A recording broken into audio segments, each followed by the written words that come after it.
This is Author to Author, and I'm Tim Trott. The title of today's chapter is The Mechanical Quill. Author to Author is brought to you by Cybershoot Web Hosting, the best place for your author website. I'm an author. I'm also the owner of Cybershoot Hosting. Here's the truth. Cheap hosting looks good until you add up the real cost, like hosted email, you@yoursite.com. What about daily backups? There are hidden costs like security certificates known as SSL. Added up and the deal isn't a deal after all. It's all included in the Cybershoot Author Package for only $10 a month. You can sell your books direct, track your ad results, grow your email list, and when you need help, you get real humans, not a robot, and not a foreign call center. And there's a special bonus from me when you follow this link. The Mechanical Quill. A hypothetical question about what Charles Dickens might have thought if the typewriter had arrived during his lifetime. Exploring the tension between human craft and mechanical efficiency, between the soul of writing and the seduction of technology. On a wet London afternoon, Charles Dickens sits by the window with pen in hand, watching the rain trace lines across the glass.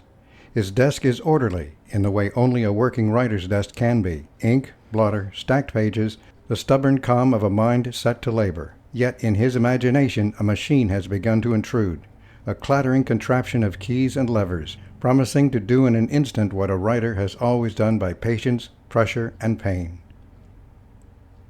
He frowned at the thought, not because he feared progress, but because he feared substitution. A machine to write for us? Then what becomes of the writer? The question hangs in the air, almost grieving. It is the central question of this story and perhaps of every age that watches a new tool promise to replace the hand that once did the work. The answer comes to Dickens not as a rebuttal, but as grief. A writer is not merely a dispenser of sentences. A writer listens for the cough in a crowded alley, sees the moral bruise in a banker's smile, feels the hunger beneath a child's politeness. A writer turns lived experiences into witness. If a machine can arrange words without hunger, without shame, without love, without the long ache of observation, then it can mimic language, but not the human soul that language was meant to bear. Dickens imagines the objections already rising from his fellows, those guardians of the pen. They would say the new device was quicker, cleaner, more efficient.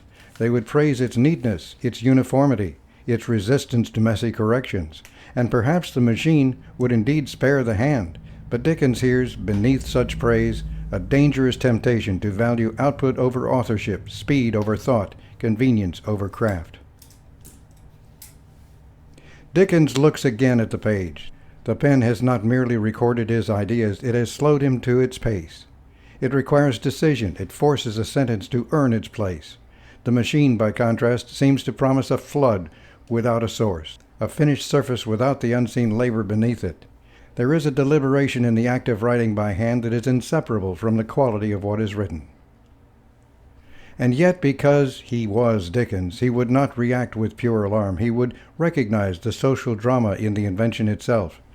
The typewriter, like every instrument of modern life, would not arrive in a vacuum. It would enter offices, publishers' rooms, newsrooms, and eventually the homes of those who could afford it. It would change who got to produce words and how fast and for whom. Such tools were never merely tools. They were forces that reordered labor, widened some doors, and closed others. So Dickens would object, but not as a reactionary. He would object as a craftsman defending meaning.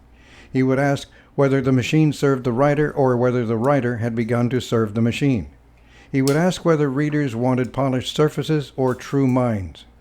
And if some future generation told him such doubts were old-fashioned, he would likely answer that every age calls its conscience obsolete the moment conscience becomes inconvenient. Outside, the rain continues. Dickens dips his pen, and the page awaits him, not efficiently, not instantly, but humanly. This is the image, the enduring act of writing as a profoundly human endeavor. No machine can replace the patience, the vulnerability, the deliberation that the blank page demands of the writer who faces it honestly. The machine does not replace it, it enables. One of the earliest famous writers to openly welcome the typewriter was Mark Twain, Samuel Clemens. He's often credited as the first major author to submit a typed manuscript to a publisher. His book Life on the Mississippi in 1883 is frequently cited in that context. Twain was fascinated by new technology and reportedly embraced the typewriter, at least initially, as a modern tool that could improve writing and legibility. That said, his enthusiasm was a bit mixed over time. He later joked about the machine's quirks and even claimed, with some exaggeration, that he regretted adopting it. Still, historically, he stands out as the early literary figure who welcomed and helped legitimize the typewriter in professional writing.